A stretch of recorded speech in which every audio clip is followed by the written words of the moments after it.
The Arizona sun hung like a brass coin in the bleached sky, its heat pressing down on the red earth with the weight of 1,000 stones. In the summer of 1872, the territory stretched endless and unforgiving, a landscape of rust-colored mesas and deep arroyos where water was more precious than gold and mercy rarer still. Eliza Whitmore pressed her heels into the flanks of her stolen mare, urging the exhausted animal across the scorched plain. Her wedding dress, once white as eastern snow, now bore the dust of 3 days' hard riding. The delicate lace at her throat had turned the color of dried blood from the relentless sun, and her hands, unaccustomed to leather reins, had blistered and cracked like old parchment. Behind her, somewhere in the shimmering heat, she could still hear them, the posse her would-be husband had sent after her. Thomas Avery was not a man to let his property escape, whether that property walked on 4 legs or 2. The mare stumbled, its breath coming in ragged gasps.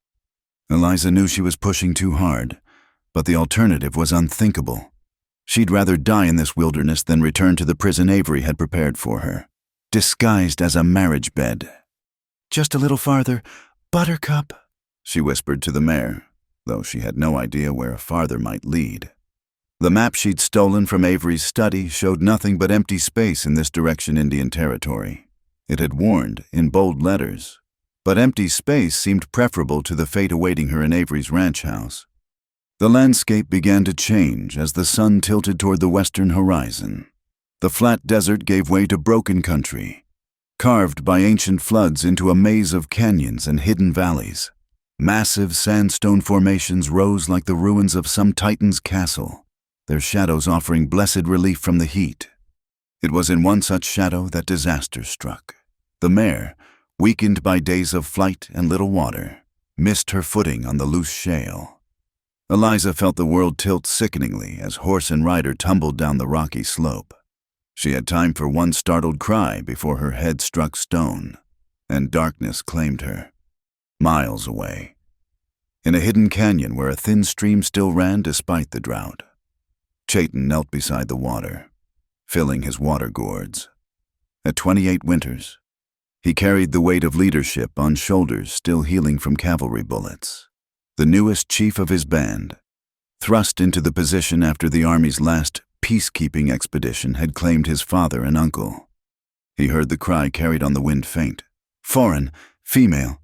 His hand went instinctively to the rifle at his side, a Winchester taken from a dead soldier 2 winters past. The cry hadn't come again, but something in it spoke of distress rather than threat. Chayton moved through the canyon like a ghost, generations of his people's knowledge guiding his feet over paths invisible to outsider eyes. He found her at the base of a scree slope, the dead horse's neck bent at an impossible angle. The woman lay unconscious nearby, her strange white dress spread around her like broken wings. His first thought was to leave her. The troubles between his people and hers ran deep as the canyon itself, carved by years of broken treaties and spilled blood. But as he drew closer, he saw the bruises on her wrists, older than her current injuries, the telltale marks of rough hands, of restraint. She stirred, eyelids fluttering. When they opened fully, Chayton found himself looking into eyes the color of sage honey, wide with pain and confusion. She tried to speak, but only a croak emerged from her sun-cracked lips. Without thinking, he knelt and held his water gourd to her mouth. She drank greedily, desperately, like a newborn calf. When she'd had enough, she managed to whisper, "Thank you." The words came in English, accented with Eastern softness. Not local, then. Not one of the settler women who'd grown hard as mesquite in this unforgiving land. "You are far from home," Chayton said in careful English, learned from trading posts and treaty talks. She laughed, a bitter sound that ended in a cough. "I have no home, not anymore." He helped her sit up, noting the way she winced and favored her left side, probably ribs, bruised if not broken. Her dress was torn at the shoulder, revealing skin already angry with sunburn. "There is a posse," she said suddenly, gripping his arm with surprising strength. "They're coming. The The man I was to marry. He won't stop." Chayton's jaw tightened. He knew the type men who viewed wives as they did cattle, something to be branded and corralled. His own mother had stories of such men, though his father had been different, had seen her as the eagle she was rather than trying to cage her. "Can you walk?" he asked. She tried to stand, made it halfway before her legs buckled. Chayton caught her before she could fall, and for a moment they were close enough that he could smell the lavender water she must have applied days ago, now mixed with trail dust and fear. "I'm sorry," she whispered. "I'm not usually so weak." "Strength is not always in standing," he replied, surprised by his own words. His grandfather might have said something similar, back when wisdom flowed as freely as water. Now both were scarce. He made his decision then, though he knew it might bring trouble to his people. Slinging his rifle across his back, he lifted her as gently as he could. She bit back a cry of pain but didn't protest.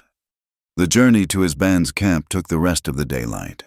Chayton knew every hidden path, every secret way through the canyonlands. The woman she'd told him her name was Eliza drifted in and out of consciousness, occasionally murmuring things that made little sense. Something about drowning, about papers and land deeds, about a mother's grave she'd never see again. As the first stars appeared, they reached the camp. It was modest, perhaps 30 souls in all, mostly women and children and old ones. The warriors who'd survived the cavalry were out hunting, trying to find game in lands increasingly empty of life. His arrival with the white woman caused an immediate stir. Mary Elk, his father's sister, emerged from her wickiup with a face like gathering storms. "What have you done?" she demanded in their language. "Bringing her here will call the soldiers down on us." "She is hurt," Chayton replied simply, "and hunted. Let her own people tend her." "Her own people are the ones hunting her." Mary Elk's expression softened fractionally. She had her own memories of being hunted, though for different reasons. "The council will not approve." "Then I will answer to the council. But first, she needs tending." They laid Eliza in an empty wickiup, on blankets that smelled of sage smoke. Mary Elk, despite her protests, brought water and herbs, examining the injured woman with hands that knew healing. 3 ribs, she announced. "Bruised, not broken. The head wound is not deep. She will live, if fever does not take her." Eliza's eyes opened then, focusing with difficulty on the unfamiliar surroundings. The firelight dancing on the wickiup walls must have seemed like something from a dream or nightmare. "Where?" she began. "Safe," Chayton said, not sure if it was truth or hope. "Rest now." But she struggled to sit up, panic flooding her features. "No, you don't understand. If they find me here, they'll hurt you too, all of you. Thomas Avery owns half the territory's lawmakers. He'll say you kidnapped me, that you—" She couldn't finish, but Chayton understood. It was an old story, older than the canyons themselves. When powerful men wanted something, truth bent like grass before wind. "We know how to not be found." He said, "Sleep. Tomorrow we will decide." She looked at him for a long moment. This woman who'd fled across the desert in a wedding dress rather than submit to a man's ownership. Something passed between them in that look, understanding, perhaps, or recognition. 2 people who knew what it meant to be hunted. Outside, the camp was buzzing with worried voices. Chayton knew there would be arguments, fears voiced and old wounds reopened. Harboring a white woman brought risks they could ill afford. But as he watched Eliza finally surrender to exhausted sleep, he thought of his mother's words asterisk. Sometimes the Creator sends us tests disguised as troubles. The moon rose full and bright over the canyon, turning the red rock silver. Somewhere out in that vastness, angry men with guns and badges searched for their escaped prize. But here, in this hidden place where his people had found refuge, a different story was beginning. Chayton stepped out into the night air, breathing deeply of sage and cedar smoke. Tomorrow would bring its own challenges. The council would want answers, The young men would speak of danger. The old women would mutter about curses and bad medicine. But tonight, a woman who'd chosen the unknown desert over the known cage slept under his protection. And despite all the reasons he should have left her where she lay, Chayton found himself thinking that perhaps some choices were worth their consequences. The wind shifted, bringing the distant sound of horses. Still far off, but searching. Always searching. He touched the medicine bag at his chest, feeling the weight of responsibility to his people, to tradition, and now to this unexpected guest who'd fallen from her horse like a broken bird. In the wickiup, Eliza stirred in her sleep, one hand clutching the torn lace at her throat. Whatever dreams chased her were her own, but Chayton silently vowed that when she woke, she would not face them alone. The first part of their story had begun with a fall. Where it would lead, only the spirits knew. The fever came with the dawn. As Mary Elk had predicted, Eliza thrashed in her sleep, muttering words that made no sense, her skin burning beneath the cool cloths the old woman pressed to her forehead. Chayton sat cross-legged near the entrance of the wickiup, keeping vigil as the sun painted the canyon walls in shades of copper and gold. "She calls for her mother," Mary Elk said softly, wringing out another cloth in the bowl of willow bark tea. "The dead cannot answer." Eliza's eyes snapped open, wild and unfocused. For a moment she saw nothing, then her gaze fixed on Chayton with desperate intensity. She tried to rise, hands clawing at the blankets. "You have to let me go," she gasped, her voice raw. "They're coming. I can hear them." "You hear only the wind," Chayton said. But even as he spoke, he caught it too, the distant echo of hoofbeats carried on the morning air. Still far off, but closer than the night before. Eliza's whole body began to shake. "No, no, no. If they find us, they'll drown me dead." The words tumbled out in a rush of terror. "Thomas said if I ever tried to run, he'd hold me under the water trough until I stopped fighting. Said he'd make it look like I fell, like I was clumsy. His first wife, she was clumsy too." The tears came then, hot and desperate. "If they find us, they'll drown me dead," she cried again, the words torn from somewhere deep and wounded. Mary Elk's hand stilled on the cloth. She looked at Chayton, and in her eyes he saw his own thoughts reflected. They both knew men who broke women like wild horses, who saw gentleness as weakness to be crushed. The sound of approaching horses grew louder. Chayton rose smoothly, checking his rifle. Outside, he could hear his people stirring, voices tight with worry. 3 of the younger men, Samuel Crow, James Birdsong, and Peter Whitehawk, stood near the camp's edge, their own weapons ready. "They come for the woman," Samuel said in their language. It wasn't a question. "Yes." "Then give her to them. We cannot fight the whole territory." Chayton looked back toward the wickiup where Eliza lay trembling. He thought of his mother, who died free rather than live caged. He thought of the marks on Eliza's wrists, the terror in her voice when she spoke of drowning. "We do not give up those under our protection," he said finally. "She is not our people," James protested. "Her troubles are not ours." "When did we become the kind who turn away the hunted?"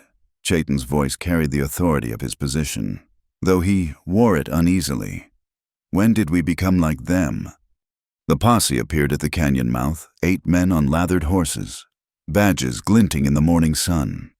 At their head rode a man who could only be Thomas Avery. He sat his horse like a king on a throne, silver spurs catching the light, his face carved from privilege and cruelty. "Indians," he called out, his voice carrying across the distance. "I know you have her.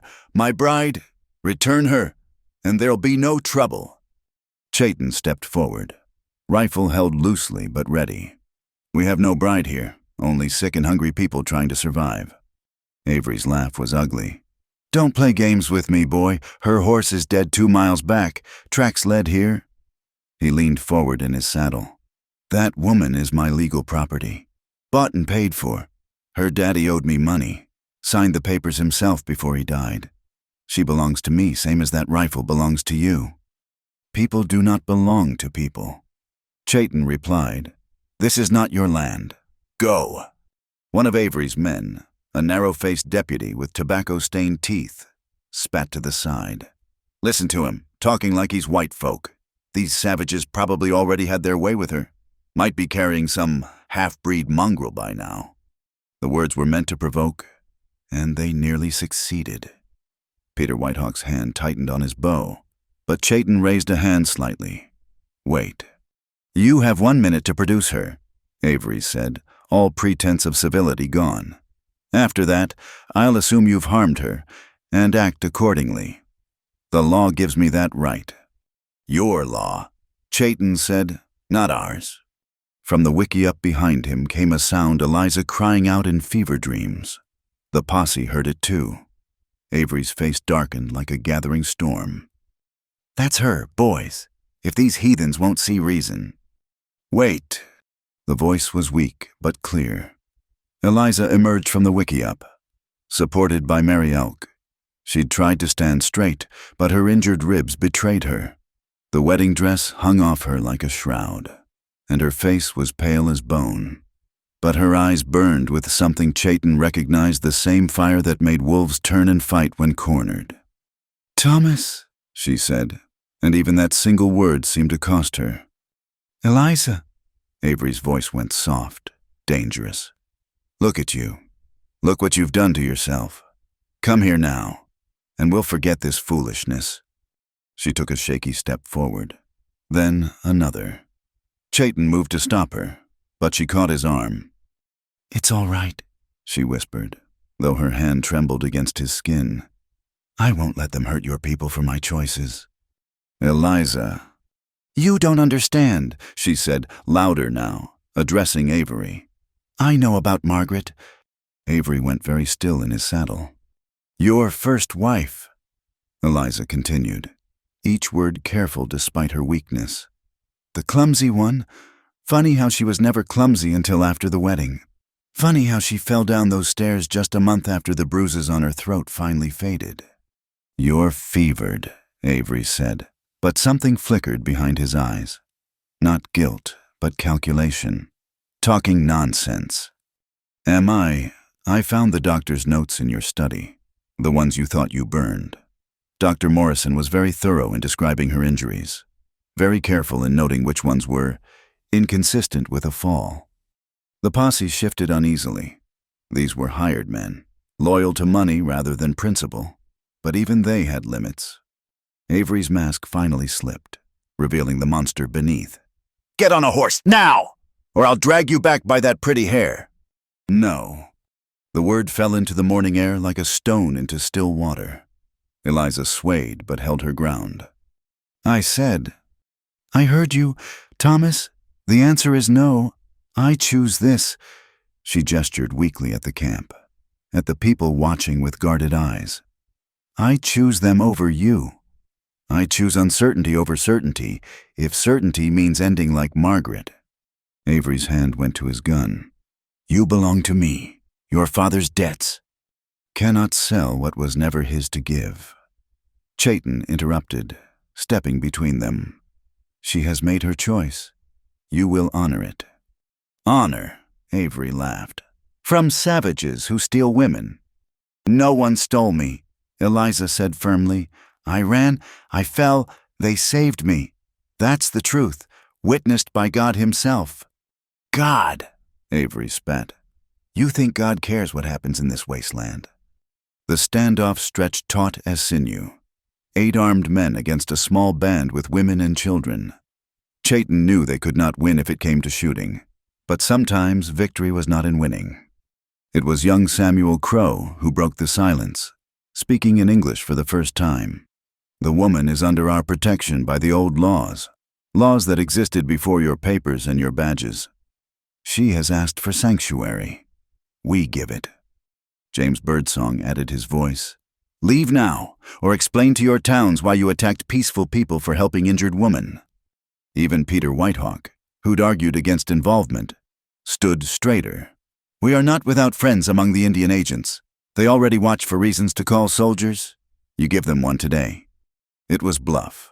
Mostly, the Indian agents cared little for small bands like theirs, but Avery didn't know that, and his men were growing restless.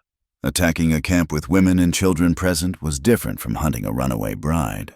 The story would spread.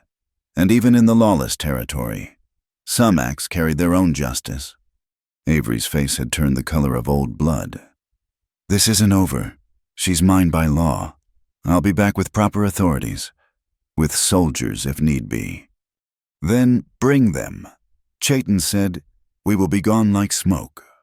For a long moment, violence hung in the air like heat shimmer. Then Avery wheeled his horse around. "Mount up.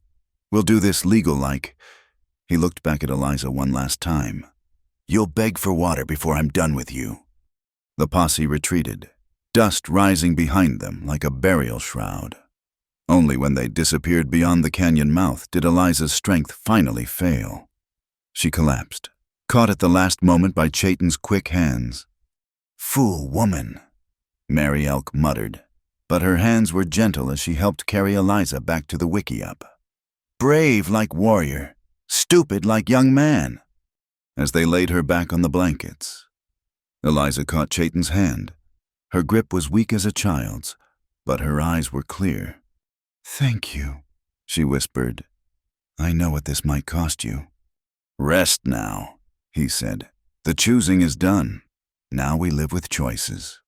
She smiled then, just slightly. "I choose to live. For the first time in my life, I choose to live." Outside, the camp buzzed with activity. They would need to move, and soon Avery would return, with more men and legal papers to justify whatever violence he planned.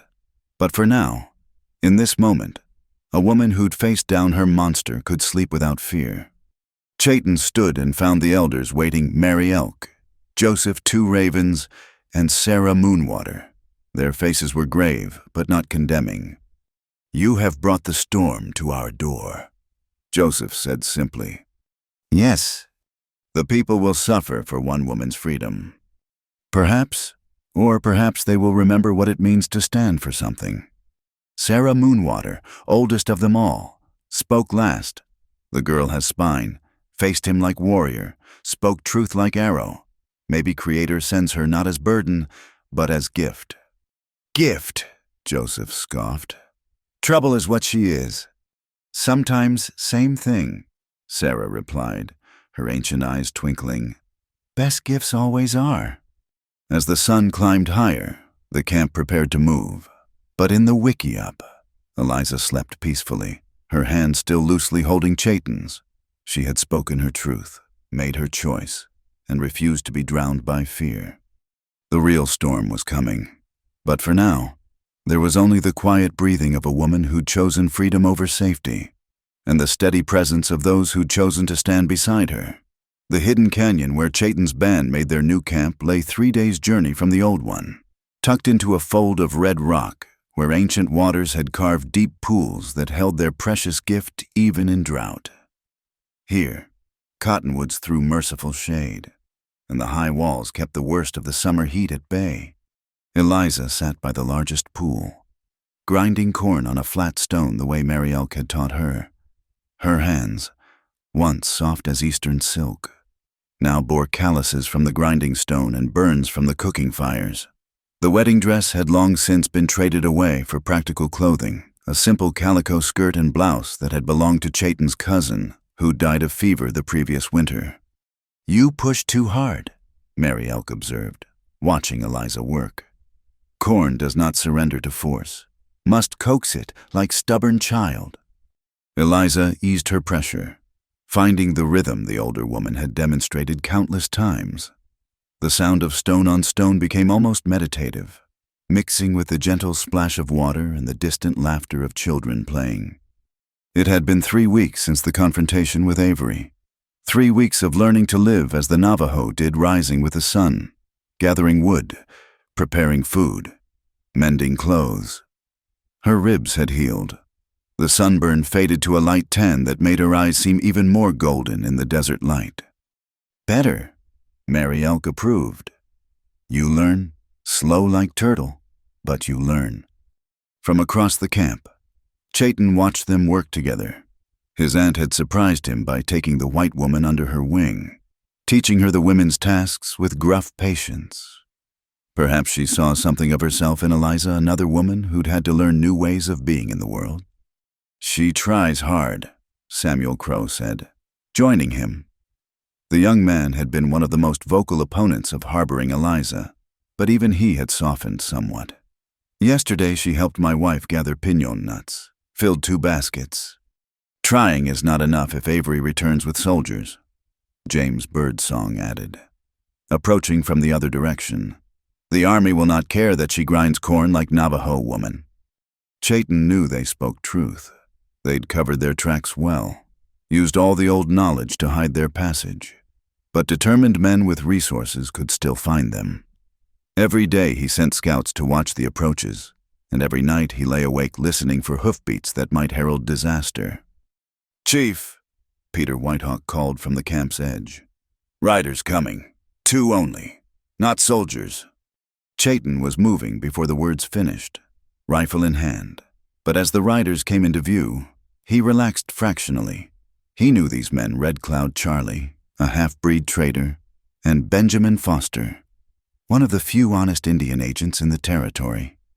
They dismounted at a respectful distance, hands visible and peaceful. Foster, a thin man with kind eyes behind wire spectacles, stepped forward. "Chief Chayton," he said formally, "I come with news you need to hear." Chayton gestured for them to approach.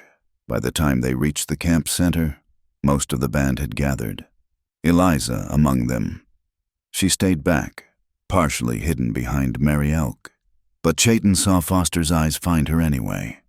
"Miss Whitmore," the agent said gently, "your presence here has caused quite a stir in the settlements." Eliza stepped forward, chin raised. "I'm not going back to him." "No one's asking you to, Miss. In fact, that's why I'm here." Foster pulled a folded paper from his coat. "This came to my office 2 days ago. From Philadelphia." Eliza's face went white. "Philadelphia?" "Your aunt, I believe, Mrs. Catherine Hartwell. She received your letter, the one you posted from Flagstaff before you departed.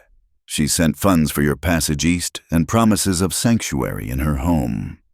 The paper trembled in Eliza's hands as she read. Chayton watched emotions chase across her face: relief, sorrow, something else harder to name.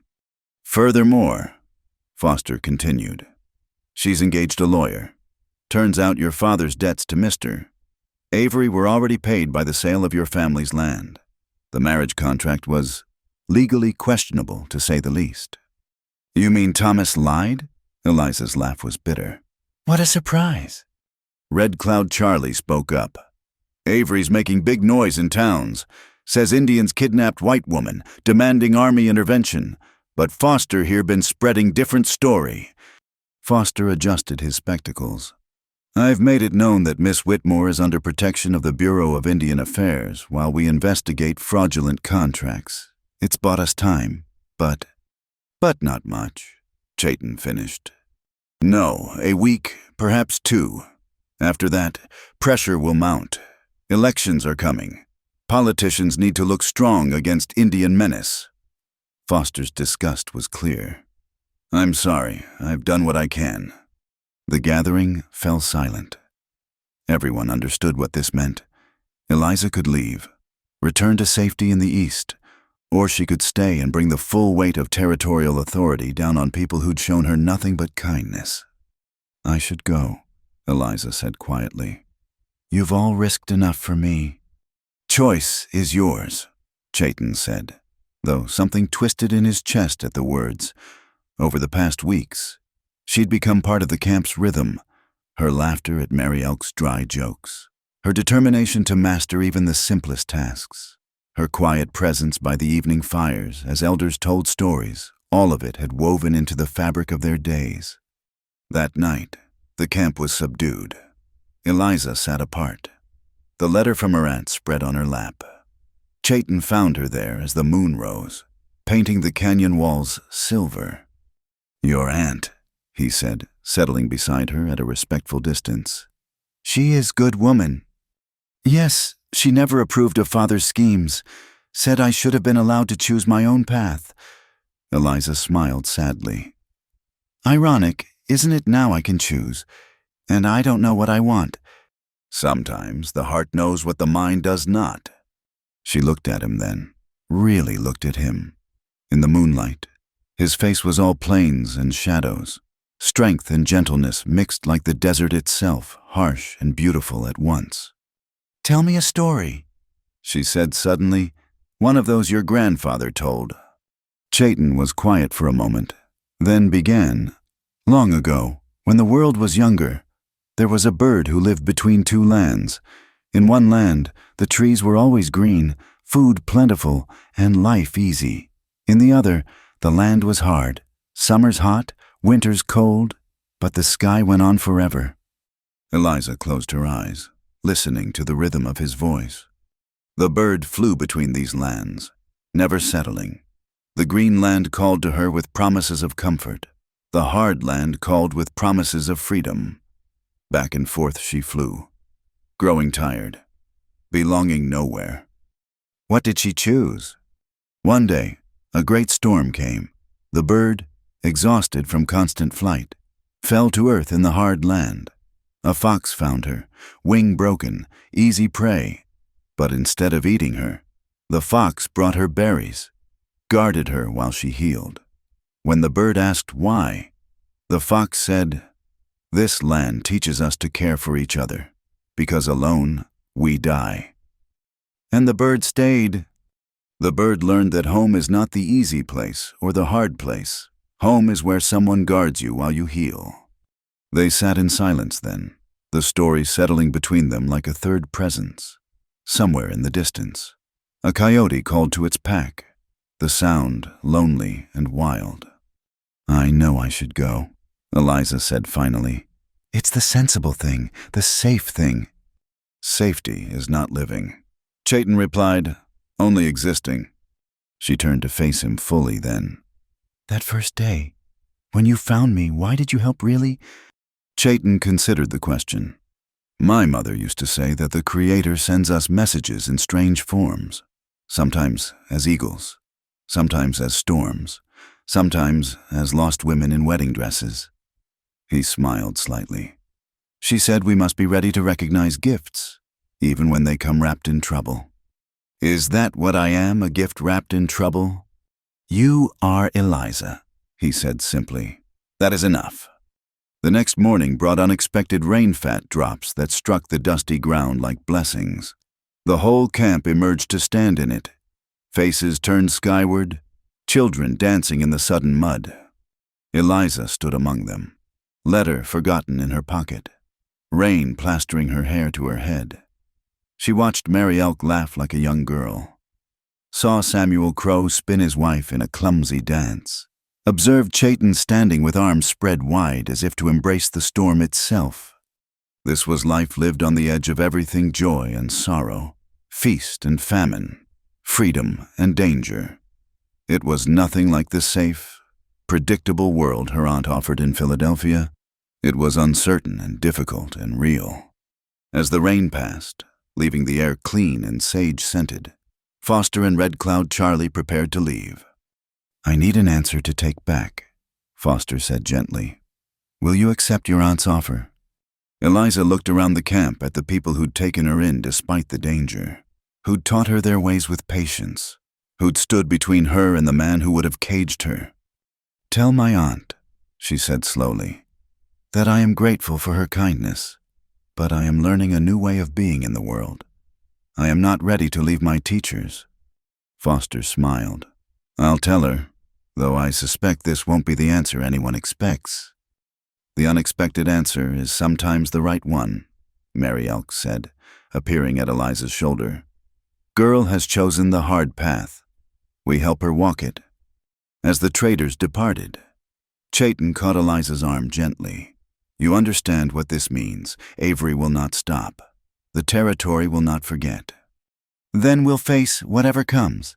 Eliza said, surprising herself with the steadiness in her voice. Together. That night, the camp celebrated the rain with stories and songs. Eliza sat with the women, grinding corn and listening to their gossip, understanding more of their language each day.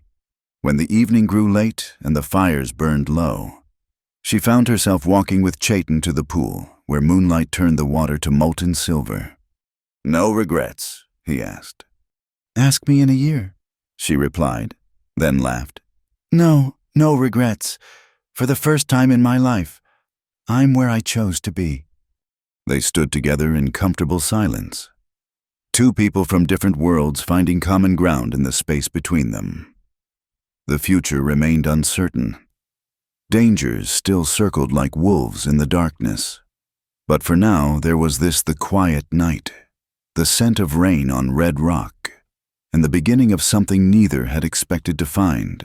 The sand came without warning. One moment the sky was clear. The next, a wall of dust rose from the desert floor like the hand of an angry god. The scouts barely made it back to camp before the storm struck, their faces wrapped in cloth, eyes streaming tears. "Into the caves," Chayton shouted over the rising wind. "Everyone now." The band moved with practiced efficiency, gathering children and supplies, driving the horses into the box canyon where high walls would shield them. But in the chaos, Eliza realized the water gourds were still by the pool without them. They'd face the storm's aftermath with no drinking water. She ran back, fighting against wind that tried to throw her to the ground. Sand stung her face like 1,000 needles, filled her mouth and nose. She could barely see 3 feet ahead.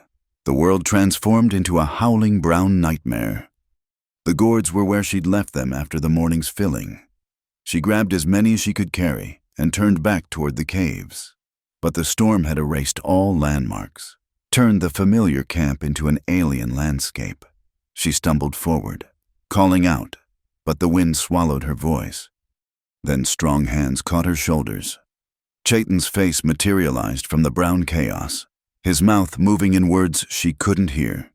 He took half the gourds and grabbed her hand, leading her not toward the caves, but to a closer shelter, a deep overhang in the canyon wall, where ancient floods had carved a hollow.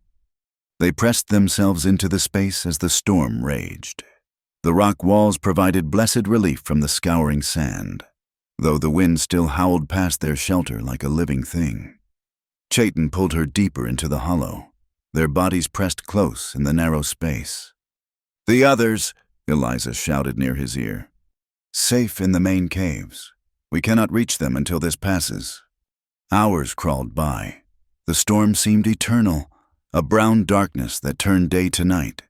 They sat pressed together, sharing the single blanket Chayton wore as a cloak, breathing through cloth to filter the dust-heavy air. To pass the time and calm their nerves, they talked, voices raised over the wind, faces close by necessity. Eliza told him about Philadelphia, about houses with glass windows and streets paved with stones, about books and libraries and concerts in the park. It seemed like a fantasy now, another world entirely. Chayton spoke of his childhood, before the soldiers came in force, of learning to hunt with his father, of ceremonies under the stars, of the winter his younger sister was born, and the whole band celebrated because she was the first baby in 3 years to survive past her first moon. "Where is she now?" Eliza asked. His silence was answer enough. She reached for his hand in the darkness, found it, and held on. "The soldiers came during a harvest gathering," he said finally. "Said we'd raided a ranch, stolen cattle. It wasn't true we were gathering piñon nuts. Had been there for days. But truth didn't matter. In the fighting." He stopped, then continued more quietly. "She was 7 winters. Tried to run to our mother. The soldier probably didn't even see her in the dust and smoke." Eliza tightened her grip on his hand. "I'm sorry." "It's why some of the band didn't want you here," he continued. "Every white face reminds us of loss, but you—" He turned to look at her in the dim light. "You remind me that not all are the same, that choosing to see only enemies makes us become what we fight against." The storm began to ease as the sun set, though they couldn't see it through the dust. The howling softened to a moan, then to whispers. Finally, Chayton judged it safe to venture out. The world they emerged into seemed newly made. Drifts of sand covered familiar paths, and the very shape of the land had changed. But the band had weathered worse. By the time they reached the main caves, cook fires were already being rekindled, people emerging to survey the damage.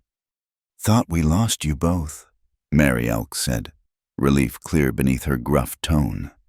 "Would have had to train another white woman from scratch."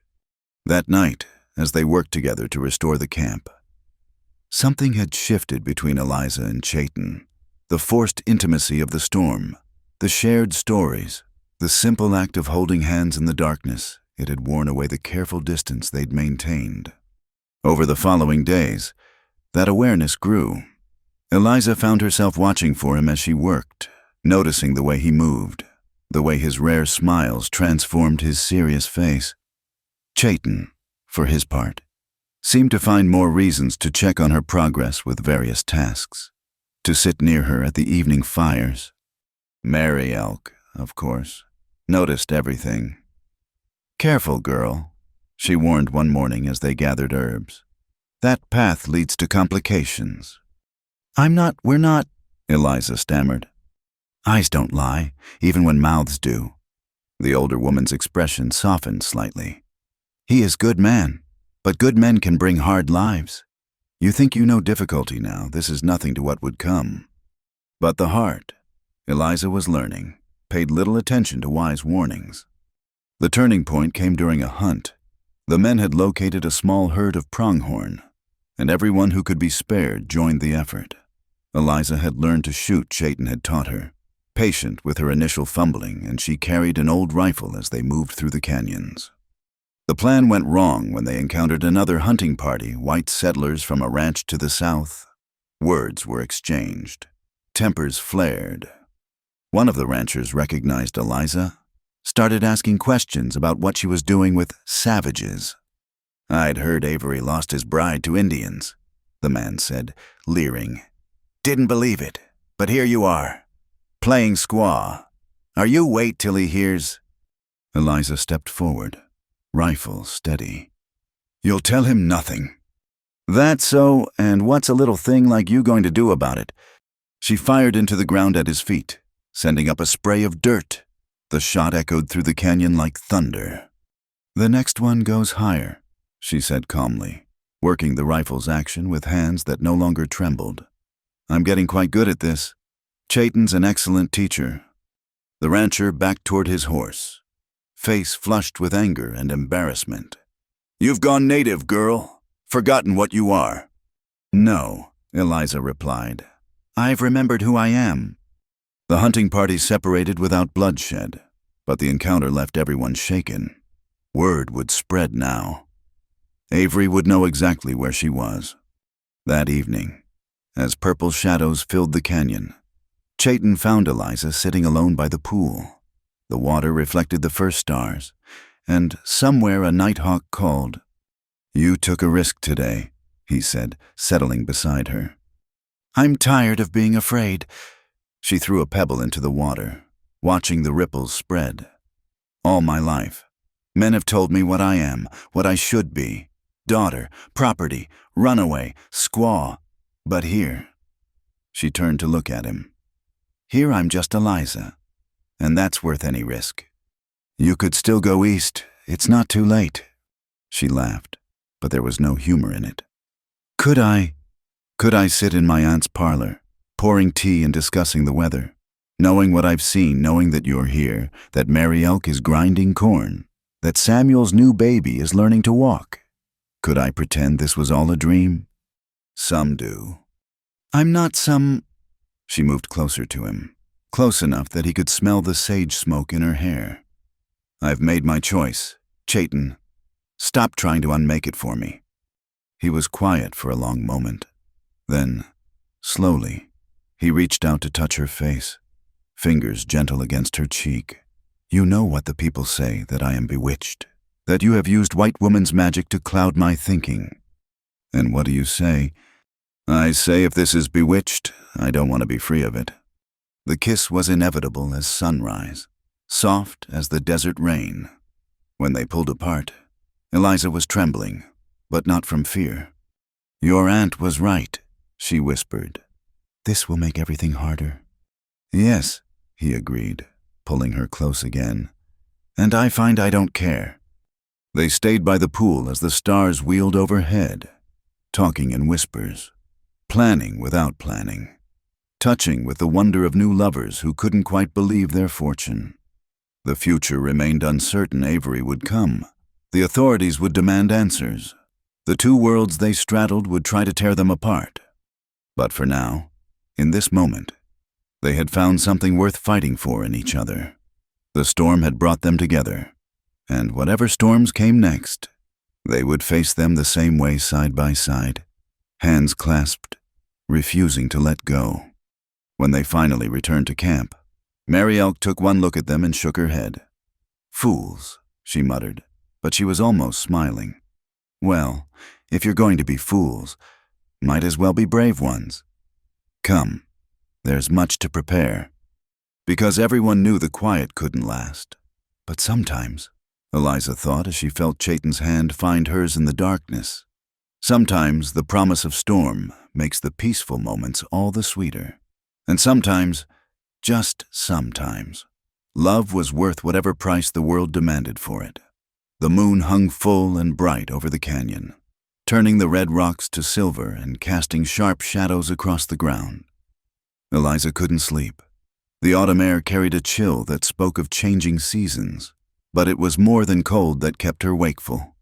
Tomorrow would mark 4 months since she'd fled her wedding. 4 months since Chayton had found her broken beside a dead horse. She slipped from her blankets and made her way to the stream, where moonlight danced on the water like scattered diamonds. The night sounds of the desert surrounded her, the distant yip of coyotes, the rustle of small creatures in the brush, the whisper of wind through stone. "I cannot sleep either." She turned to find Chayton emerging from the shadows, moving with the quiet grace that still amazed her. He wore only a blanket around his shoulders against the chill, and in the moonlight he looked like something from the old stories Mary Elk told a spirit walker caught between worlds.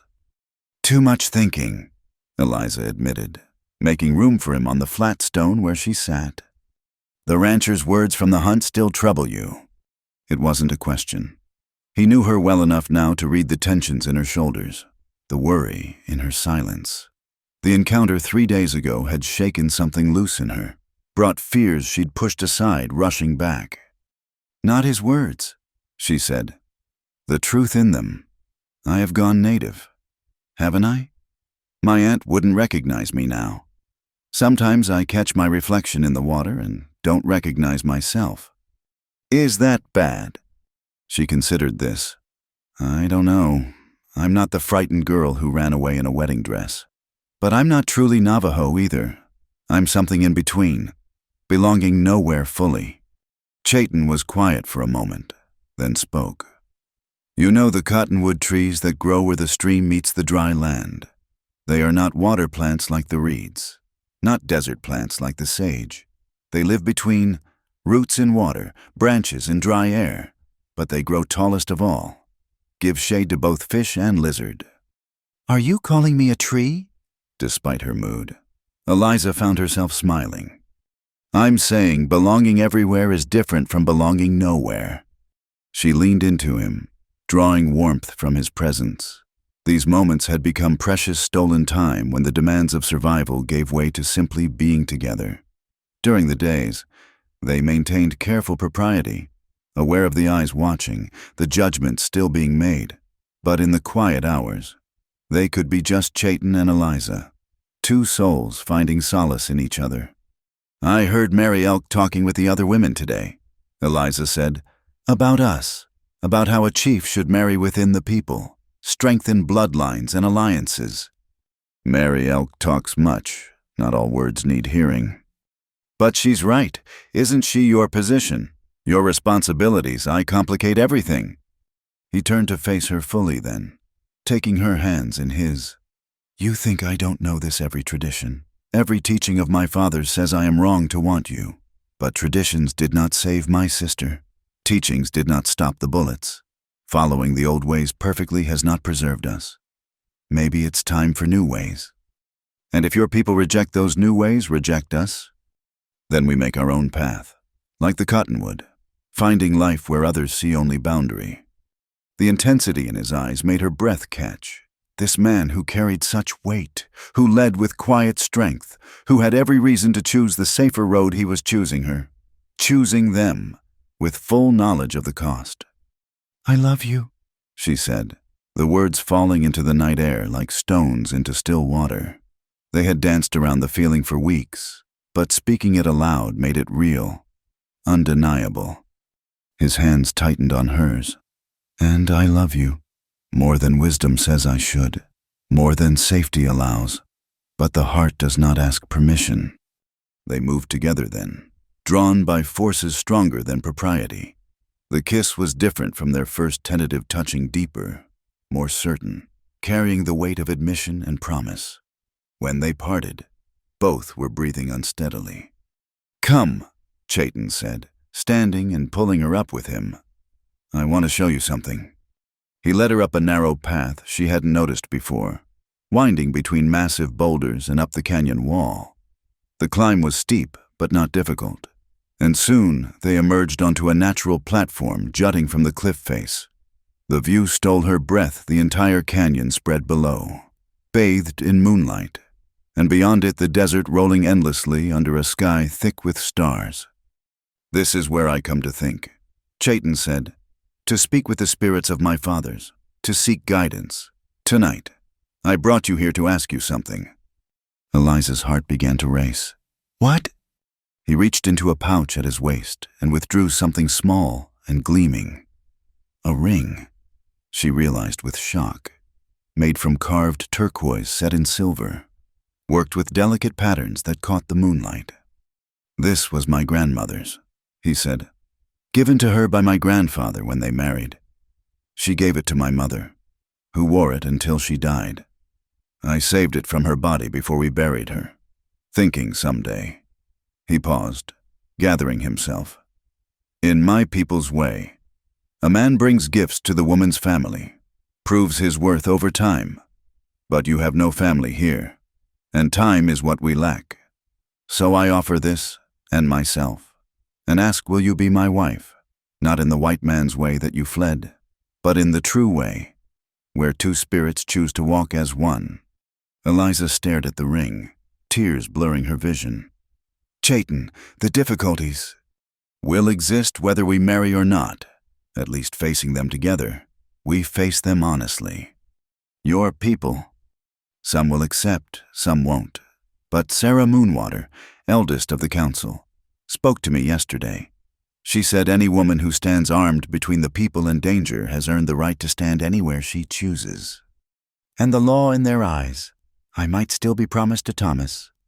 Their law, not ours. And here, now, in this place, under these stars, I care only for our law, the law of choosing, of joining, of building something new from the broken pieces of what was." Eliza looked out over the vast landscape, thinking of all that had brought her to this moment. The terrified girl in the wedding dress seemed like a stranger now, someone from another life. That girl had run from a fate chosen for her. This woman could choose her own. "Yes," she said, turning back to him. "Yes, I will marry you. I will stand with you before whatever comes. I will be your wife in the true way, where spirits choose." His smile transformed his face, years of weight lifting in an instant. With careful hands, he slipped the ring onto her finger. It fit perfectly, as if it had been waiting all these years for her. They held each other there on the high ledge, the desert their witness, the stars their blessing. Below, the camp slept peacefully, unaware that their chief and the rescued white woman had just changed the course of all their lives. "When?" Eliza asked finally. "Sarah Moonwater can perform the ceremony. 3 days, if you're willing. Time enough to prepare, but not so long that—" He didn't finish, but she understood. Not so long that outside forces could intervene. 3 days, she agreed. They made their way back down as the eastern sky began to lighten, the first pale hint of dawn touching the horizon. At the base of the cliff, Chayton caught her hand. "You understand what you're choosing. Not just me, but all of it. The running, the hiding, the never quite belonging anywhere the white world holds sway." "I understand," Eliza said firmly. "But you're wrong about one thing. I will belong to you, to this land, to the life we build together. That's worth more than all the safety and acceptance the white world could offer." As they walked back to camp, the ring on her finger caught the first rays of sun, turquoise gleaming like captured sky. In 3 days, she would stand before the people and pledge herself to this man, this life, this uncertain but chosen future. Mary Elk was already awake, tending the morning fire. She looked up as they approached, her sharp eyes taking in their joined hands. The ring, the decision written on both their faces. "So," she said, "the foolishness is complete." "Yes," Chayton replied simply. The older woman studied them for a long moment, then smiled a real smile that transformed her weathered face. "Then we have much work to do. A chief's wedding, even a hasty one, must be done properly. Girl, come with me. There are things you need to know, preparations to make." As Mary Elk led Eliza away, already listing all that needed doing, Chayton watched them go. His grandmother's ring caught the light on Eliza's hand, and he thought of all the strong women who had worn it before, women who had chosen difficult paths, who had loved deeply despite the cost. The sun climbed higher, painting the canyon walls in shades of gold and red. In 3 days, under these same cliffs, he would marry a woman who, by all the laws of their separate worlds, shouldn't be his. But the heart had its own laws, and those, he was learning, were the only ones truly worth following. The morning of the wedding dawned clear and cold, frost glittering on the canyon walls like scattered diamonds. But the peace was shattered before the sun had fully risen. Samuel Crow came running into camp, his face tight with urgency. Riders coming, many of them 20, maybe more, armed. The celebration preparations ceased instantly. Women gathered children. Men reached for weapons. Chayton emerged from his dwelling, already dressed in the ceremonial shirt Mary Elk had been embroidering for the wedding. "How far?" "An hour, maybe less. They're following our trail from the old camp." Eliza appeared at Chayton's side, her face pale but determined. She wore a traditional dress Mary Elk had altered for her, turquoise and silver gleaming at her throat. A bride prepared for joy, now facing violence. "It's Avery," she said with certainty. "He's found us." Chayton's mind raced through options. They couldn't run, not with elders and children. The canyon offered some defensive positions, but not against 20 armed men. "Samuel, take 5 men. Set up positions at the canyon mouth. Don't fire unless they do, but make them know we're ready. James, get the women and children to the high caves. Peter." "No." Eliza's voice cut through his orders. "This is my fight. I won't hide while others die for my choices." "Eliza." "I'll talk to him. Maybe I can—" "He'll kill you." Chayton gripped her shoulders. "Or worse. You know this."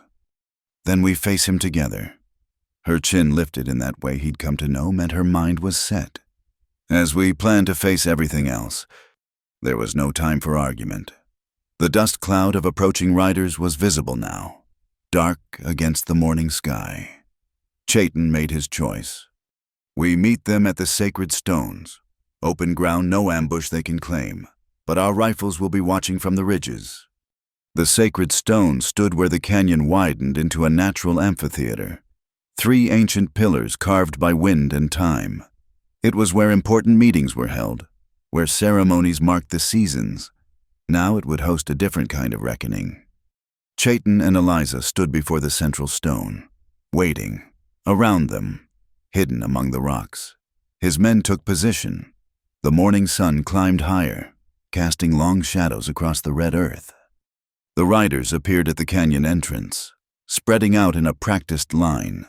At their head rode Thomas Avery, But he was much changed from the man Eliza had fled. Months of obsession had carved harsh lines in his face, turned his eyes wild. Beside him rode a tall man with a marshal's badge, his expression carefully neutral. "Well, well," Avery called out as they approached. "The runaway bride and her savage brave? How touching!" "Mr. Avery," the marshal said warningly. "We agreed to do this legal-like." "Of course, Marshal Bradshaw. Everything legal and proper." Avery's smile was a twisted thing. "Eliza, darling, time to come home. You've had your adventure, played your games, but you belong to me, and I'm tired of waiting." "I belong to no one but myself," Eliza replied, her voice carrying clearly across the space. "The marriage contract was fraudulent. My father's debts were already paid. You have no claim." "Is that what you think?" Avery reached into his coat, producing a sheaf of papers. "Your dear aunt's lawyer was quite thorough. Yes, the original debt was paid, but there were other considerations. Promises made, agreements signed. Your father was quite creative in his desperation." Eliza's confidence wavered. "You're lying." "Am I? Marshal Bradshaw here has reviewed everything. Haven't you, Marshal?" The lawman shifted uncomfortably in his saddle. "The papers appear to be in order. Miss Whitmore, multiple contracts, witnesses, legal ownership of certain considerations that include guardianship provisions." "You mean ownership," Chayton said flatly. "You dress it in pretty words, but you mean ownership of a person." "I mean what's mine by law." Avery snapped. "And you, Indian, are harboring stolen property. That's a hanging offense." "I'm not property." Eliza stepped forward, and Chayton moved with her, protective. "I'm a woman with my own mind, my own choices, and I choose to stay here." "You choose," Avery laughed, ugly and harsh. "You think you have choices. Look around you, girl, 20 armed men against a handful of savages. You can come quietly, or I can take you after I burn this whole nest of heathens to the ground. Either way, you're leaving with me." The lady said no. The voice came from the ridgeline. Benjamin Foster, the Indian agent, appeared on horseback, and he wasn't alone. Behind him rode a dozen cavalry soldiers, their blue uniforms stark against the red rocks. "Agent Foster," Avery snarled, "this isn't federal business." "Threatening to burn out a peaceful Indian settlement, I'd say that's exactly federal business." Foster rode down to join them, his soldiers spreading out to counter Avery's men. "Especially when I have written testimony from 3 separate witnesses about your treatment of your first wife. Amazing what servants remember when properly questioned." Avery's face went white, then red. "You have no proof of anything." "Margaret Avery's body was exhumed last week," Foster continued conversationally. "The territorial judge found the coroner's report quite interesting, especially the parts about injuries inconsistent with a fall. Seems there's a warrant being drawn up as we speak." The change in Avery was instantaneous. The mask of civility cracked completely, revealing the monster beneath. With a movement too quick for anyone to prevent, he drew his pistol, aiming at Eliza. "If I can't have her, no one." The shot was impossibly loud in the morning air, but it wasn't Avery's gun that fired. Chayton had moved the instant Avery's hand twitched toward his weapon, throwing himself between Eliza and danger. The bullet caught him in the shoulder, spinning him back.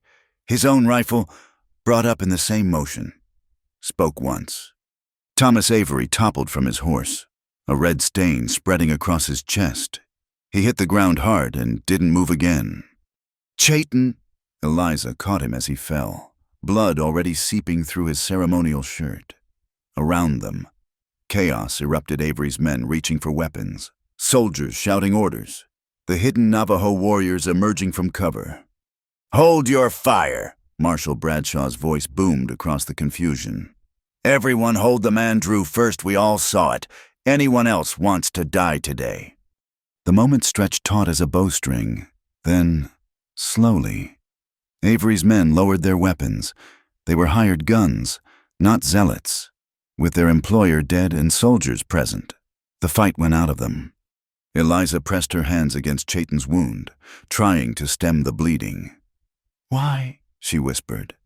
"Why did you—" "Because you are my heart," he managed through gritted teeth. "And a man protects his heart." Mary Elk was there suddenly, pushing Eliza aside with gentle firmness. "Let me see. The shoulder. Painful but not fatal. If we're quick. Girl, get my medicine bag. Now." As the women worked over Chayton, Foster approached the marshal. "I trust you'll report this accurately. Self-defense against a man who drew on an unarmed woman." Bradshaw looked at Avery's body, at the frightened hired men, at the Navajo chief bleeding on the ground for protecting the woman he loved. "That's what I saw," he said quietly. "Clear case of self-defense." The sun climbed higher as order was restored. Avery's men were disarmed and sent away. The soldiers helped move Chayton to the camp where he could be properly tended. Through it all, Eliza stayed by his side, holding his hand, whispering prayers in a mixture of English and the Navajo words she'd learned. By afternoon, the crisis had passed. Chayton lay in his dwelling, weak but stable. The bullet had passed through cleanly, missing bone and major vessels. Mary Elk declared he would heal fully, though he'd carry the scar forever. "A chief marked by sacrifice," Sarah Moonwater said approvingly. "The spirits smile on such men." As evening approached, Eliza sat beside Chayton's pallet. He was awake now, watching her with eyes that held pain but also peace. "This wasn't how our wedding day was meant to go," she said softly. "No," he managed a slight smile. "I stood with you against danger. You stayed beside me through blood and fear. We faced death together and chose each other above safety. Seems like a proper wedding to me." Foster appeared in the doorway. "I'm sorry to intrude, but I need to speak with you both." They listened as he explained the legal situation. With Avery dead and evidence of his crimes revealed, Eliza was truly free. Moreover, the contracts Avery had waived were being investigated. Initial examination suggested forgery. "You can go anywhere now," Foster concluded. "East to your aunt, west to California, anywhere you choose. The federal government will ensure your safe passage."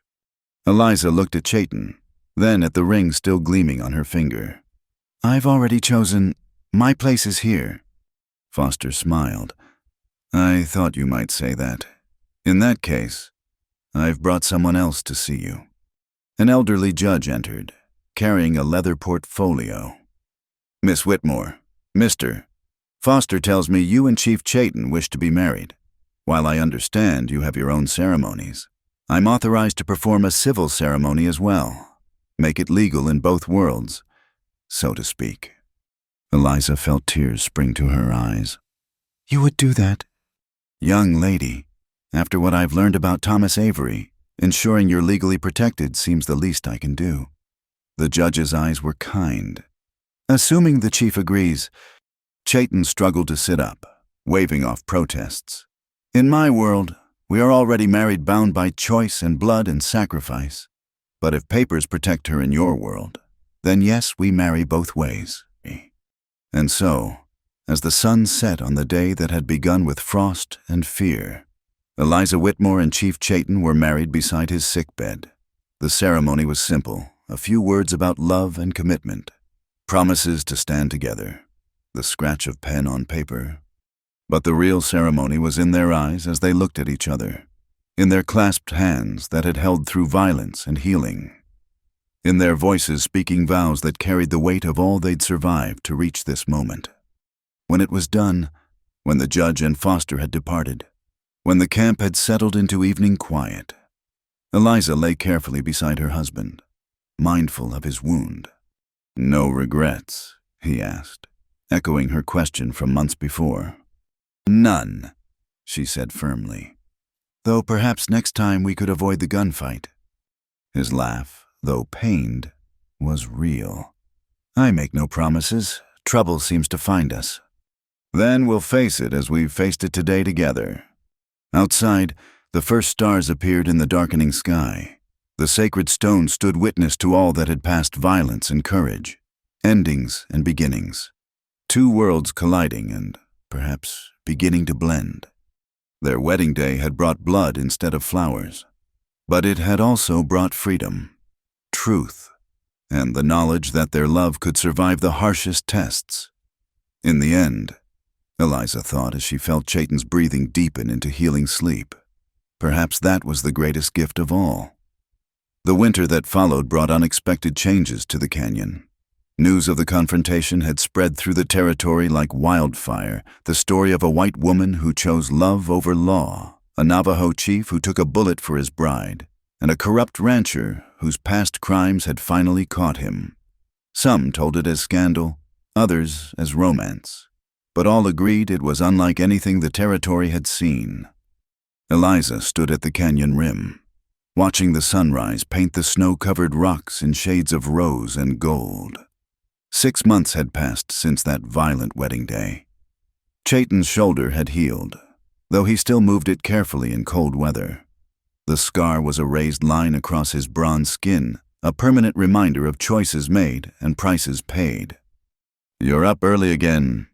She turned to find Mary Elk approaching, wrapped in a heavy blanket against the morning chill. The older woman had become more than teacher, she was friend, confidant, and the closest thing to a mother Eliza had known in years. "I couldn't sleep. The letter—" Mary Elk nodded knowingly. The letter had arrived yesterday via Ben Foster, who continued to check on them periodically. It was from Philadelphia, from Aunt Catherine, and its contents had stirred up feelings Eliza thought she'd put to rest. "Your aunt wants to visit," Mary Elk said. It wasn't a question. News traveled fast in the close-knit camp. "She says she needs to see for herself that I'm well, that I'm happy." Eliza pulled her shawl tighter. "She's hired a guide, plans to arrive next month. I don't know what to tell her." "Tell her truth. You are well. You are happy. What more needs saying?" "It's not that simple. She still thinks this is temporary madness, that I'll come to my senses and return east. She doesn't understand that you've found home." Home. Such a simple word for something so complex. But yes, this was home now, this canyon with its hidden springs. These people who'd accepted her despite everything. This life built on mutual respect and shared struggle. "The territorial government is changing too," Mary Elk continued. "Foster says new policies coming. They want to count us, assign us numbers, move us to designated lands. Your marriage complicates things." Eliza had heard the same rumors. The federal push to civilize the Indians was gaining momentum. Boarding schools were being built to take native children, teach them white ways. Traditional practices were being outlawed, and marriages like theirs, neither fully white nor fully native, challenged the neat categories bureaucrats preferred. "Let them come," Eliza said with more confidence than she felt. "We've faced worse than paper pushers." Mary Elk smiled. "Spoken like proper chief's wife. Come, morning duties wait. Whatever letters say."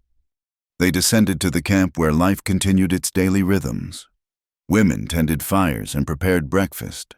Men checked weapons and planned hunts. Children played in the snow, their laughter bright as bird song. It was a scene of peace, but everyone knew how fragile such peace could be. Chayton was in council with the elder men when Eliza brought them coffee, a luxury traded for with the settlers who'd become friendlier since Avery's death. He caught her eye and smiled, that private expression that still made her heart skip. "We're discussing Foster's proposal." Samuel Crow explained. "He wants us to register officially as a recognized band, says it might protect us from forced relocation. But it means accepting their authority." James Birdsong argued. "Letting them count us like sheep. Tell us where we can go, what we can do. We already live with limits." Old Joseph Two Ravens said pragmatically, "Question is whether we accept their limits in exchange for protection, or resist and risk losing everything." It was an old debate with no easy answers. Eliza had learned enough to know that both paths carried danger. Cooperation might mean slow strangulation of their ways. Resistance might mean violent extinction. "What does our chief say?" Peter Whitehawk asked, and all eyes turned to Chayton. He was quiet for a long moment, absently rubbing his shoulder where the scar tissue pulled. "I think of my grandfather's words. He said the river that bends around the rock lasts longer than the one that tries to flow through it. Perhaps it's time to bend." "And if bending breaks us," Samuel challenged, "then we break on our own terms, having tried to preserve what we could." Chayton's voice carried quiet authority. "I'll ride to the agency next week, hear their full proposal. Then we decide together." The meeting dispersed, but Chayton caught Eliza's hand before she could leave. "You're troubled." "The letter—" She told him about Aunt Catherine's planned visit, her fears about the meeting. He listened without interrupting, then pulled her close. "You think she'll try to convince you to leave?" "I think she'll see only what she expects a wild place. Savage people. Her niece playing at a life she doesn't belong in." "And what do you see?" Eliza looked around the camp at Sarah Moonwater teaching young girls traditional weaving, at James's wife singing to her new baby, at the intricate network of relationships and responsibilities that made up their world. "I see family," she said simply. "I see purpose. I see a life I helped build rather than one built for me." Then show her that true seeing comes from the heart, not the eyes. That afternoon, unexpected visitors arrived, a small wagon bearing familiar faces. Dr. Morrison, the physician who documented Margaret Avery's injuries, had come with his wife and daughter, but it was the fourth passenger who made Eliza gasp. "Hello, Miss Eliza," said a young woman, stepping down carefully. "Though I suppose it's Mrs. Chayton now." Lucy Eliza flew to embrace Thomas Avery's former housemaid. "What are you doing here?" "After Mr. Avery died, the ranch was sold to pay debts. Dr. Morrison hired me to help with his household. When we heard he was coming to check on you, I asked to join." Lucy's eyes were bright with tears. "I needed to see that you were truly free, that you found what poor Mrs. Margaret never could." They spent the afternoon catching up. Dr.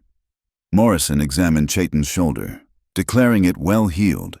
His wife, a cheerful woman named Helen, was fascinated by camp life, asking endless questions about cooking methods and food preservation. Their daughter, barely 18, watched everything with wide eyes. But it was Lucy's presence that meant the most to Eliza. Here was someone who'd known her before, who'd witnessed what she'd fled from, who could understand the magnitude of the journey. "You've changed," Lucy said as they walked by the stream. "You stand different, speak different. You look strong." "I've had to become strong. This life doesn't allow for weakness." "And your husband, he's good to you?" Eliza smiled. "He sees me as a partner, not property. He values my thoughts, includes me in decisions. He would die for me, nearly did, but more importantly, he lives for me, with me, building something together." "Mr. Avery would never have understood that." "No, Thomas saw marriage as ownership, love as control. Chayton sees it as two rivers joining to become stronger than either alone." As evening approached, Dr. Morrison made an unexpected announcement. "I've been corresponding with Agent Foster about establishing a medical clinic that would serve both settlers and natives.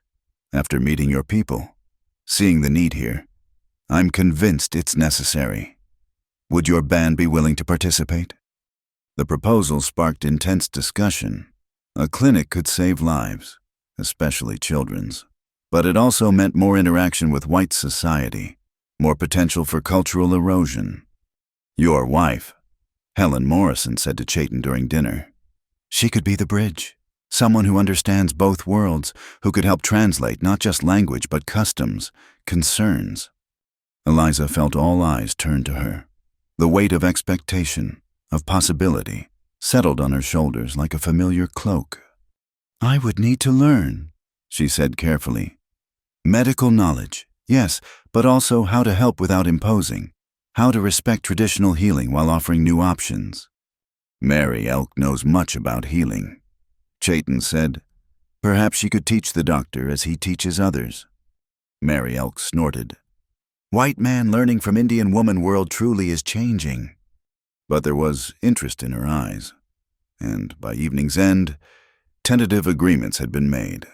The Morrisons would return in spring to begin establishing the clinic. Lucy would stay to help Eliza prepare, serving as another bridge between worlds. As their guests settled for the night, Eliza found herself back at the canyon rim, but this time Chayton was with her. The stars were brilliant in the cold, clear air. The Milky Way, a river of light across the darkness. More changes coming, he said quietly. Yes, are you afraid? Fear and wisdom often walk together, but I think this might be how we survive. Not by hiding, not by fighting, but by adapting, taking what serves us, keeping what defines us. And us, Eliza asked. What happens to us in all this change? He turned to her, cupping her face in his hands. We remain. Whatever comes your aunt's visit, government regulations, clinics and counts and papers, we remain. You are my heart. Eliza, that doesn't change. She kissed him then, under the vast sky, tasting promise and permanence. Tomorrow would bring its challenges. Aunt Catherine would arrive with her Eastern expectations. The government would demand its registrations and regulations. The delicate balance between preservation and adaptation would continue to test them. But tonight, they had this each other, their people, their chosen life. And in the end, Eliza thought as she leaned into her husband's warmth, perhaps the greatest act of resistance was simply to love, to build, to refuse to be broken by a world that wanted them to fit into smaller spaces than their spirits could accept. The stars wheeled overhead, ancient and unchanging, witness to all the small human dramas below. And in their light, two people from different worlds continued to forge one life, one choice, one moment at a time. Spring came to the desert like a blessing, painting the harsh landscape with unexpected color. Cactus flowers bloomed in brilliant reds and yellows, and the dry arroyos ran with snowmelt from the distant mountains. It was the season of renewal, of life returning to places that had seemed dead. And for Eliza, it felt like a promise. She stood in the small garden plot she'd carved from the desert floor, her hands deep in soil enriched with careful composting. Beside her, corn seedlings pushed through the earth, her first successful planting after many failures. The sight of those green shoots filled her with pride, fiercer than anything she'd felt in her old life. The corn grows well, Sarah Moonwater observed, approaching with her walking stick. The elderly woman moved slowly but with purpose, her eyes still sharp as a hawk's. You've learned to read the soil, feel what it needs. I had good teachers, Eliza replied, brushing dirt from her hands. And soon you will be teacher yourself. Yes, your aunt arrives tomorrow. The reminder sent a flutter of nerves through Eliza's stomach. Aunt Catherine's visit had been postponed twice due to weather, but now she was finally coming. After more than a year in the canyon, Eliza would face the last tie to her old world. You fear her judgment? Sarah said. It wasn't a question. I fear her disappointment. She loved me, wanted the best for me. How do I explain that this? Eliza gestured at the canyon. The simple dwellings, her own work-worn hands. This is better than anything she dreamed for me. You don't explain. You show. Let her see you with your husband, with your people. Let her see the life growing inside you. Eliza's hand went instinctively to her belly, still flat but carrying new life. She and Chayton had discovered her pregnancy only weeks ago, and the joy of it still caught her by surprise. A child of two worlds, Mary Elk had said, who would belong fully to both. What if she tries to convince me to leave for the baby's sake? Sarah Moonwater smiled, the expression creasing her ancient face into a map of wisdom. Then she will learn what we have all learned, that you are not easily moved when your heart has chosen. That evening, The camp prepared for visitors with careful attention, not the defensive preparations of Avery's arrival, but the welcoming rituals due to family. Chayton had insisted on this, despite some grumbling from those who still viewed all whites with suspicion. "She is Eliza's blood," he'd said simply. "That makes her ours to honor."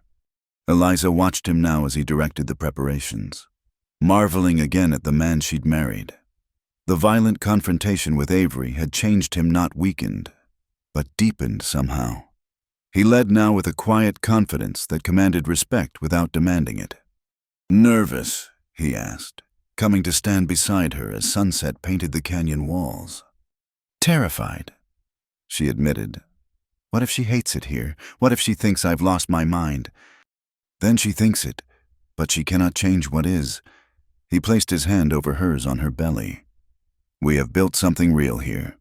Our child will know both worlds, speak both languages, carry both strengths. That is gift, not loss." The next morning dawned clear and bright. The escort from Fort Defiance arrived just after breakfast, 6 cavalry soldiers, Agent Foster, and in their midst, a covered wagon bearing passengers. Eliza's heart pounded as she recognized the straight-backed figure of Catherine Hartwell. Her aunt descended from the wagon with the same grace Eliza remembered, though her hair was grayer, her face lined with new worry. She wore practical traveling clothes rather than Eastern finery, and her eyes, when they found Eliza, were bright with tears. "My dear child," Catherine said, opening her arms. Eliza flew into the embrace, surprised by how much she'd missed the scent of lavender water, the feeling of unconditional love from someone who'd known her since birth. They held each other for long moments, neither speaking, letting touch say what words couldn't. When they finally parted, Catherine studied her niece with sharp eyes. "You look different, stronger. The girl I knew could never have survived what you've endured." "The girl you knew needed to change or die," Eliza said gently. "I chose change." Catherine's gaze moved past her to where Chayton stood waiting, respectful but watchful. "And this is your husband. Aunt Catherine, may I present Chief Chayton of the Bitterwater Band. Chayton, my aunt, Mrs. Catherine Hartwell of Philadelphia." The two regarded each other carefully. Then Catherine surprised everyone by offering her hand. "Chief Chayton, I owe you thanks for protecting my niece when her own people failed her." Chayton took the offered hand with grave courtesy. "She protects herself. I only stand beside her." Something in Catherine's expression softened. "Yes, I can see that." The tour of the camp that followed was a revelation for all involved. Catherine, despite her Eastern origins, proved to have a sharp mind and genuine curiosity. She asked intelligent questions about water management, food preservation, and the challenges of desert life. She sat with Mary Elk, comparing medicinal herbs from different regions. She watched the women weaving, the men crafting tools, the children learning both traditional skills and the English letters Eliza had begun teaching. "It's a complete society," Catherine said wonderingly as they sat by the stream that afternoon. I don't know what I expected. But not this, not a functioning community with its own laws, education, economy." "Did you think I was playing house?" Eliza asked, old hurt creeping into her voice. "I thought you were hiding," Catherine admitted. "Running from pain into fantasy. But this isn't fantasy, is it? This is life harder than what you left, but more honest too." They talked through the afternoon, filling in the gaps that letters couldn't bridge. Catherine told of Philadelphia Society's shock at Eliza's choice, the whispers and speculation. But she also spoke of changes, women beginning to question arranged marriages, to seek education, to imagine different futures. "You've become something of a legend," Catherine said with dry humor. "The bride who chose freedom over fortune. Several young women have cited your example when refusing unsuitable matches." "I never meant to be an example. I just wanted to survive." "The best examples rarely mean to be." As evening approached, the camp gathered for a feast in the visitors' honor. Catherine watched with evident fascination as Eliza moved seamlessly between worlds, translating conversations, explaining customs, bridging gaps with natural grace. "You've found your place," Catherine said quietly during a lull. "I see it now. You're not playing at being Indian or clinging to being white. You're something new, a bridge." "It hasn't been easy," Eliza admitted. "There are still those in both worlds who see me as betrayer, as neither one thing nor another." And the child, Catherine had noticed. Of course. A woman who'd raised 3 daughters knew the signs. "Due in autumn, the first of what we hope will be many." Catherine was quiet for a moment. "Your mother would be proud. Shocked, perhaps, but proud. You've chosen love over safety, purpose over comfort. That takes courage she and I never had." The next morning brought the business Catherine had really come to discuss. She'd brought papers, legal documents, ensuring Eliza's inheritance rights, establishing trust funds that could benefit the band, creating educational opportunities for the children. "I'm not trying to buy your forgiveness for doubting you," Catherine explained as they reviewed the documents with Chayton and the council. "But I have wealth I'll never use, and you have need. Let me help build this bridge you've become." The discussions were long and sometimes heated. Pride warred with pragmatism, independence with necessity. But in the end, agreements were reached. The funds would help establish Dr. Morrison's clinic, support education that honored both cultures, provide security without creating dependence. "You understand this changes things," Samuel Crow said to Eliza later. "Money from your world, medicine from theirs, each connection alters us." "Everything alters us," Eliza replied. "The question is whether we guide the changes or let them sweep us away." On Catherine's last morning, she and Eliza stood once more by the garden plot. The corn was inches taller than just days before. Reaching eagerly toward the sun, "Will you visit again?" Eliza asked. "If I'm welcome, and perhaps you might visit Philadelphia someday. Show them what you've become, what's possible when women choose their own paths." "Someday," Eliza agreed, though they both knew it would be years before such a journey felt safe. The parting was bittersweet. Catherine embraced Chayton as family, blessed their coming child, and promised to carry their story back east not as scandal, but as hope. As the wagon disappeared into the distance, Eliza felt Chayton's arm circle her waist. "Regrets?" he asked.